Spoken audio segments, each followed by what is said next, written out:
Hi mga kapalangga, so plan ako katuig na wala na sad ko nakabalik diri sa Florep. So ngayon nakabalik mi, nakabalik mi. Anyway, nag-anyway na siya, nag-English na sad siya ay. So maura man gyapon di ay siya mga kapalangga. No, wala gid ka usaban, pero nausab ang iyahang price, ang ilahang entrance. So sa una kay naaman toy bayad ang cottage og entrance. Kay ron nausab naman, may pa sila na kausaban kita wala. Char.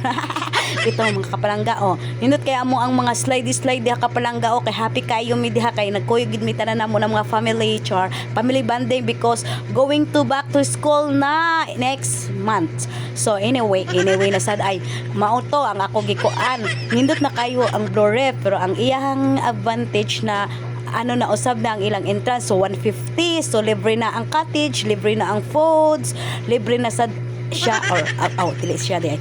Pero anyway, so grabe uwan diha kapalanggaon, nindot kaayo kapalangga di ay no, maligot na sa uwan no. So karon ang ako ang mga family da nagligo-ligo na sila kung kami naghuwat pa man mi sa amo ang bisita og sa amo ang food, nagkuan sa mi nagdecorate sad mi sa ako ang igsoon, sa ako ang bayaw dira sa birthday sa ako ang anak. So nalingaw sad mi og decorate og nalingaw sad kog video mga kapalangga